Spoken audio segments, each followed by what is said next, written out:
اسلام میں 10 محرم یعنی یوم عاشوراء کے روزے کی بڑی فضیلت آئی ہے۔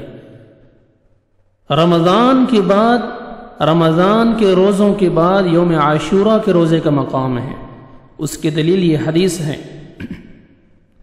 صحیح مسلم کی روایت ہے، عن ابی ہریرہ رضی اللہ عنہ قال قال رسول اللہ صلی اللہ علیہ وسلم افضل الصیام بعد رمضان شہر اللہ المحرم وأفضل الصلاة بعد الفریضة صلاة الليل۔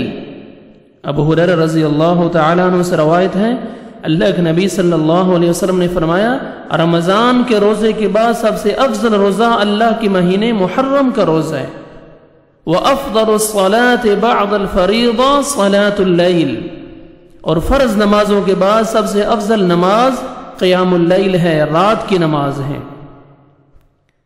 اسی طرح صحیح مسلم کی روایت ہے، ابو قتادہ رضی اللہ تعالیٰ عنہ روایت کرتے ہیں، رسول اللہ صلی اللہ علیہ وسلم سے یوم عاشوراء کے روزے کے بارے میں پوچھے گا، سئل عن صیام یوم عاشوراء فقال نبی صلی اللہ علیہ وسلم یکفر السنة الماضیہ۔ اللہ کے نبی صلی اللہ علیہ وسلم نے فرمایا کہ پچھلے سال کے گناہوں کا کفارہ ہے۔ سبحان اللہ، 10 محرم کا روزہ، یوم عاشوراء کا روزہ پچھلے سال کے گناہوں کا کفارہ ہے۔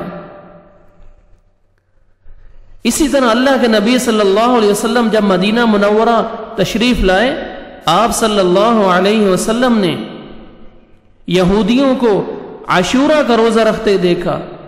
یہ صحیح مسلم کی حدیث ہے۔ آپ صلی اللہ علیہ وسلم نے پوچھا یہ کیسا روزہ تم لوگ رکھتے ہو؟ انہوں نے جواب دیا یہ عظیم دن ہے، اس دن اللہ تعالیٰ نے موسیٰ علیہ السلام اور ان کی قوم بنی اسرائیل کو ان کے دشمن سے نجات دی تھی، اور فرعون اور اس کی قوم کو اللہ نے غرق کیا تھا، تو شکرانے کے طور پر موسیٰ علیہ السلام نے روزہ رکھا تھا، اس لیے ہم لوگ بھی روزہ رکھتے ہیں۔ آپ صلی اللہ علیہ وسلم نے فرمایا میں تم سے زیادہ موسیٰ علیہ السلام سے تعلق اور حق رکھتا ہوں، چنانچہ آپ نے اس دن روزہ رکھا اور لوگوں کو بھی روزہ رکھنے کا حکم دیا۔ اسی طرح بخاری شریف کی حدیث ہے، صحیح مسلم کی حدیث ہے، وعن ابن عباس رضی اللہ عنہما قال قال رسول اللہ صلی اللہ علیہ وسلم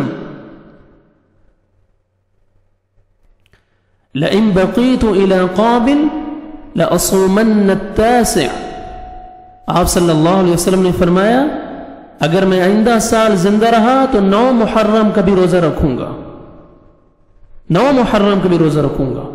آپ صلی اللہ علیہ وسلم نے 9 محرم کا روزہ رکھنے کا حکم دیا، اگلے سال اگر میں زندہ رہا تو میں 9 محرم کا بھی روزہ رکھوں گا، چونکہ اس میں یہودیوں کی مخالفت بھی مقصود ہے، اس لیے ہمیں 10ویں محرم کے ساتھ 9ویں محرم کا بھی روزہ رکھنا چاہیے، ملانا چاہیے، 9 اور 10 محرم کو روزہ رکھنا چاہیے۔ اللہ سبحانہ وتعالیٰ سے دعا ہے اللہ سبحانہ وتعالیٰ ہمیں اس دن روزہ رکھنے کی توفیق عطا فرمائے۔